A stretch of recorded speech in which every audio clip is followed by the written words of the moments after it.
साथ संगत जी, प्रेम से कहना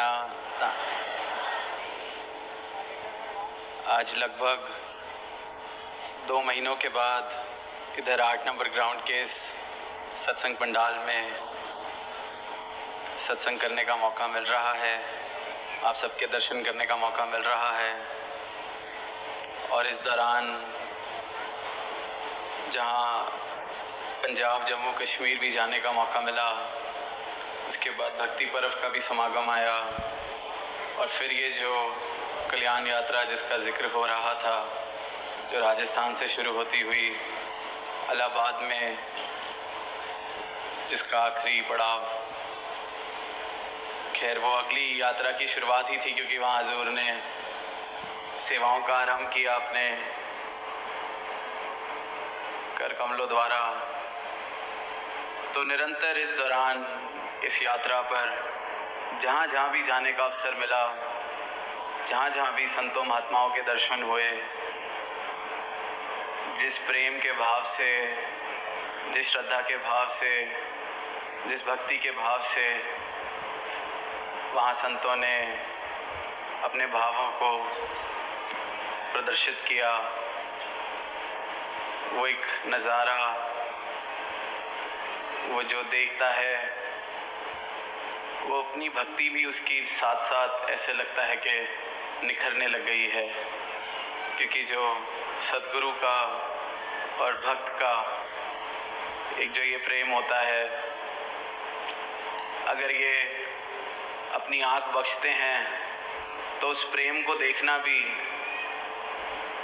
एक ऐसा आनंदमय अनुभव बन जाता है।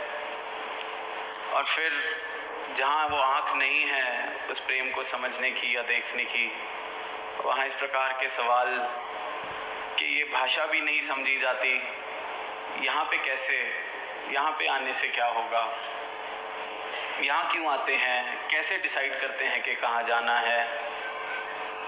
तो साथ संगत इस यात्रा के दौरान भी ऐसे स्थानों पर जाने का अवसर मिला। दास ने तो जिनके नाम भी नहीं सुने थे कि ऐसे भी स्थान हमारे ही देश में हैं, और वहाँ जाकर जब प्रेम देखा, भाव देखे, तो वही इनकी कृपा से आनंद महसूस हुआ कि जहाँ जहाँ भी सद्गुरु जाएं, जहाँ जहाँ भी उनके भक्त हैं, जहाँ जहाँ भी संत मौजूद हैं, तो यही जो एक दो तरफा प्यार सद्गुरु का और भक्तों का, ये और बढ़ता चला जाए। क्योंकि जब इस प्रेम का अनुभव होने लगता है, जब इस भाव का अनुभव होने लगता है, जब ये भक्ति वाला प्रेम, प्रेमा भक्ति जिसका हम जिक्र सुनते हैं, ये जीवन में आने लगती है, तो फिर दुनियावी या संसारी किसी और चीज़ की कोई ख्वाहिश नहीं रह जाती, कोई गुंजाइश भी नहीं रह जाती। तो ऐसा जीवन जहाँ सबकी झोली में आता चला जाए, ऐसा प्रेम जो सबकी झोली में आता चला जाए, वो स्वयं के जीवन को भी निखारे, और साथ साथ जिस तरह फूल की खुशबू आसपास हर जगह को महका देती है, तो ये जो सद्गुरु के प्रति प्रेम जीवन में आ जाता है भक्त के, तो वो भी महक बनकर आसपास हर थां को निखारना शुरू करे। और इस दौरान अनेकों समागम हुए जहाँ सद्गुरु माता जी ने अपने प्रवचनों में अनेकों ऐसे भाव, अनेकों ऐसे इशारे, अनेकों ऐसे उपदेश दिए, चाहे वो सेवा के ऊपर, चाहे वो ब्रह्म ज्ञान के बाद किस प्रकार से मैं मेरी का, नफ़रतों का ये दीवारें गिर जाती हैं, चाहे जाति पाति हम सभी जानते हैं किस प्रकार अभी भी कितने सारे स्थानों में, कितने सारे कम्युनिटीज़ में ये जाति पाति के ऊपर अभी भी दीवारें, अभी भी नफ़रतें। तो ऐसे ऐसे स्थानों पर जाकर भी उस तरह के भी मैसेजेस के एक अपना कल्याण तो हो ही, लेकिन साथ साथ समाज का कल्याण भी वो गुरसिक करता चला जाए। सदगुरु माता जी ने सेवा के ऊपर जब बात की तो एक कहानी के द्वारा इस तरफ इशारा किया कि कहीं मेरा जो सेवा का भाव है वो सिर्फ इसीलिए तो नहीं कि मेरा नाम रोशन हो जाए इसलिए मैं सेवा कर रहा हूँ।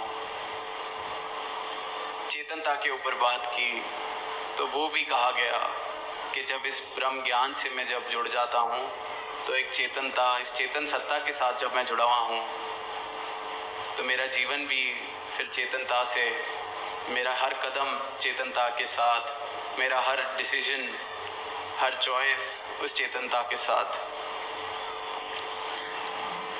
तो मन में भाव इसी प्रकार आ रहे थे कि ये सदगुरु के प्रवचन तो निरंतर हमें गाइड कर रहे हैं, हमें निरंतर परमात्मा का एहसास करा रहे हैं, निरंतर हमारी भक्ति को निखार रहे हैं।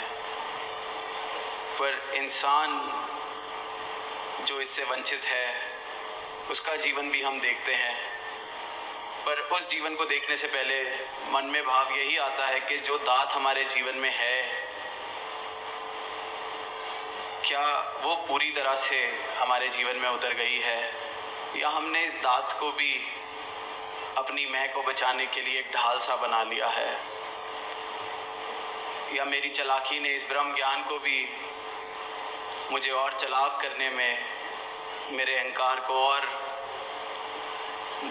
बढ़ाने में अपना साथ मैंने इसको बना लिया है। अक्सर किसी को बोलते हुए सुनते हैं कि मैं तो ऐसा ही हूँ, मुझसे ना उम्मीद करी जाए कि मैं बदल सकता हूँ, मैं तो ऐसा ही हूँ। ये संसार में अक्सर सुनने को मिलता है। पर एक बार किसी महापुरुष से सुनने को मिला कि मैं तो ऐसा ही हूँ, मुझसे ना उम्मीद करी जाए कि मैं बदलूँगा।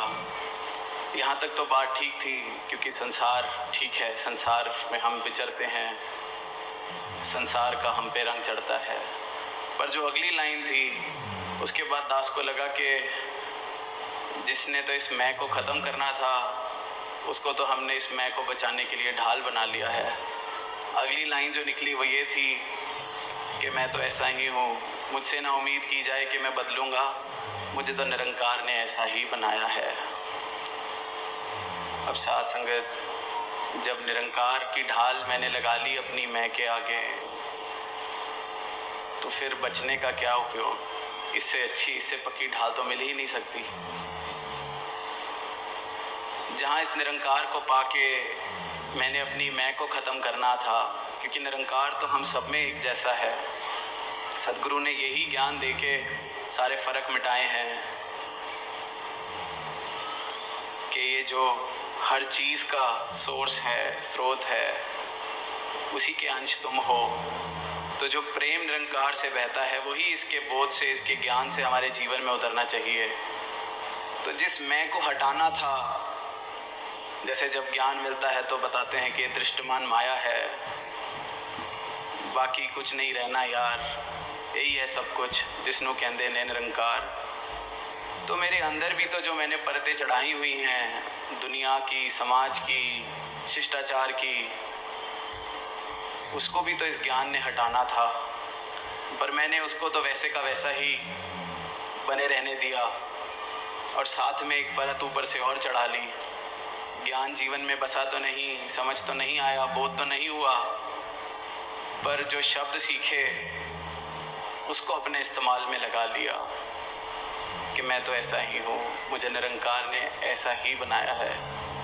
जबकि सदगुरु जीवन में आके सिर्फ यही करना चाह रहे हैं कि निरंकार ने जैसा बनाया है तुम वैसे हो जाओ, तुम जैसे बन गए हो उसको छोड़ दो। यही धर्म है, यही भक्ति है। पर हम अपने अहंकार के कारण, अपनी चालाकी के कारण इतने इस अवस्था में गुम हो जाते हैं कि हमें रियलाइज़ भी नहीं होता कि हम कैसी बात करते हैं, कैसे हमारे भाव बन जाते हैं। और फिर इसी प्रकार का जब जीवन कोई देखता है तो वो यही सोचता होगा कि इससे बेहतर तो वो पहली वाली अवस्था थी कि मैं तो ऐसा ही हूँ। निरंकार को ना जोड़ा जाता इस चीज़ के अंदर तो फिर भी सुधार की अवस्था थी, सुधार की पॉसिबिलिटी थी, संभावना थी। पर निरंकार को जोड़ के तो मैंने अपना अहंकार और प्रबल कर लिया कि मैं ऐसा ही हूँ और ऊपर से मुझे इस परमात्मा का ज्ञान भी है। मुझसे ज़्यादा ज्ञान किसी को नहीं है, देखो मुझे ऐसे ही बनाया गया है। तो ये अवस्था जब सुनने को देखने को मिलती है तो यही अरदास कि हम कब कहाँ कैसे भटक जाते हैं, कब कहाँ इस दात को जिस उपयोग में लाना था उसकी जगह बिल्कुल ही उल्टा उसके साथ चलने लगते हैं। और लगभग हमारा हाल दुनिया से भी बदतर, क्योंकि दुनिया का तो जिस तरह से कहते हैं कि शहंशाह जी के पास जब कोई गया तो उन्होंने यही कहा कि अब तेरे कर्म काट दिए पुराने सारे, पर अब ये दात जो जीवन में आ गई है अब तूने कर्ता भाव नहीं लाना जीवन में।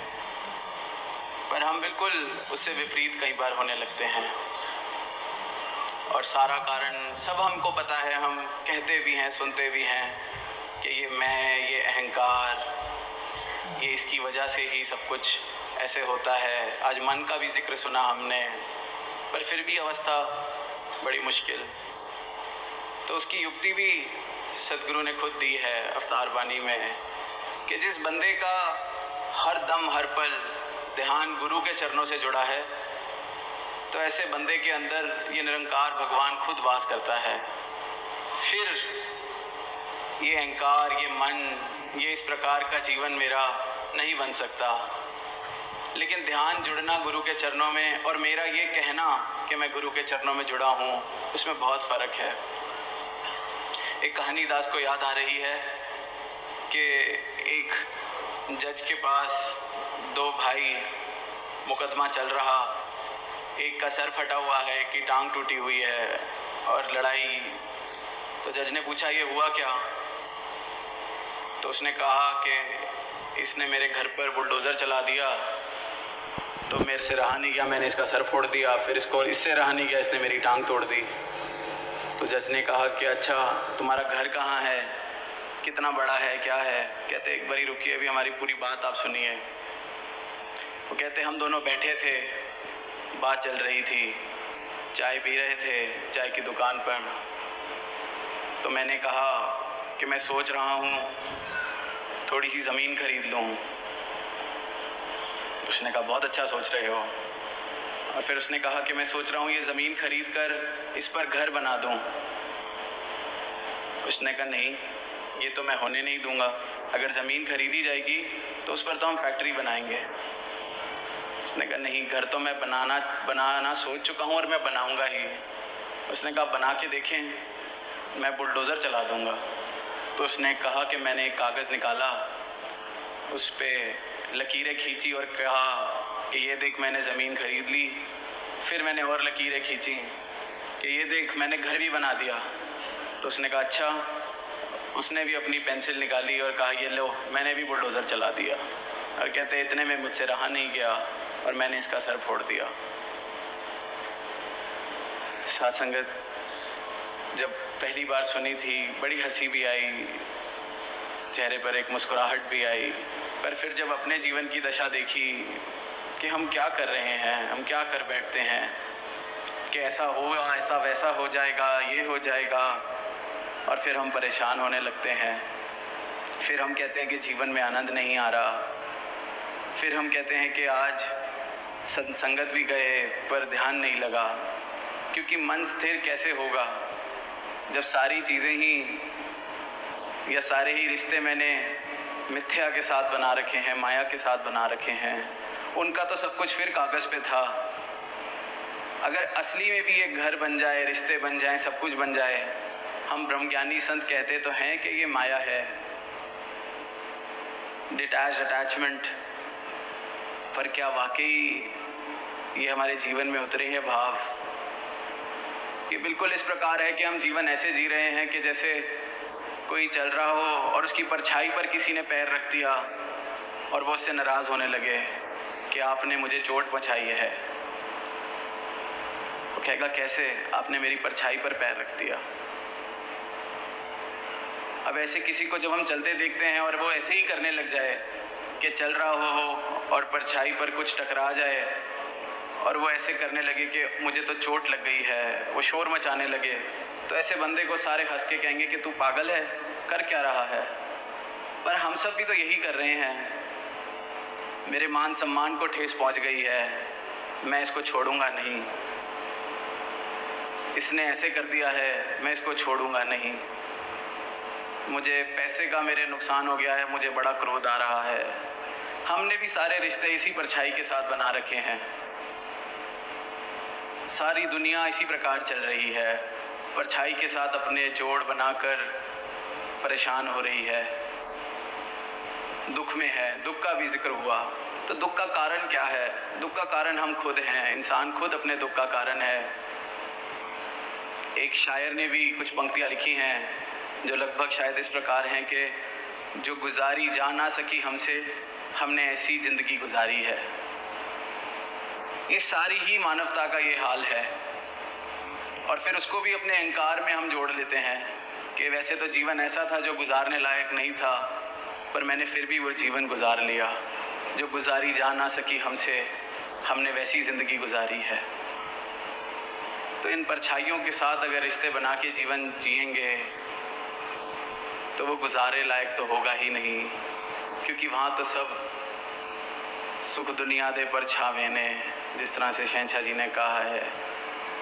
तो इस सच के साथ जुड़कर, हर पल इस सच के साथ जुड़कर जो जीवन जिया जाए तो फिर वो गुजारने लायक नहीं, वो जीवन ही असली जीवन है, वो ज़िंदगी ही असली ज़िंदगी है। और ऐसा ही जीवन सद्गुरु देते हैं अपने ब्रह्म ज्ञान से। और जो ये परछाई हमारी है, जिसको लेकर हम कभी कभी इतने सीरियस हो जाते हैं कि मेरी परछाई पर किसी ने पैर कैसे रख दिया, इस परछाई को भी हटाने का एक ही तरीका है कि इनके ब्रह्म ज्ञान की छाया में आके जब हम बैठ जाएंगे तो परछाई नहीं बनेगी। ब्रह्म ज्ञान इन्होंने दे दिया, छाया भी बता दी कहाँ है, कैसे मिलनी है, पर हम ब्रह्म ज्ञान को सिर्फ थियोरेटिकली एक रट्टे की तरह अपनी बोल ज़बान पर रख लें और फिर उन्हीं परछाइयों का खेल खेलने चलें, उन्हीं परछाइयों से इतना जुड़ाव कर लें कि वो देखो मेरी परछाई कितनी बड़ी है, या वो देखो मेरी परछाई पर किसी ने पैर रख दिया, मैं इसको छोड़ूंगा नहीं। तो ये तो सारी दुनिया जो गुजारने लायक नहीं थी वैसी ज़िंदगी जी रही है। पर हमें तो इतना खूबसूरत मौका सद्गुरु के चरणों में आके मिला है। इस जीवन का मोल डला है, जो एक बीज था उसको वृक्ष बनने का मौका मिला है। तो ऐसे मौके को हम गंवा ना बैठें, ऐसे मौके को इसकी कदर डालें कि जो मूल इन्होंने हमारा डाला है, जो कदर इन्होंने हमारी डाली है, हम भी वैसी कदर डालें। सेवा का भी जिक्र हो रहा था, किस तरह से कि हुक्म अनुसार एक सेवा वही प्रवान है, वही मुबारक है।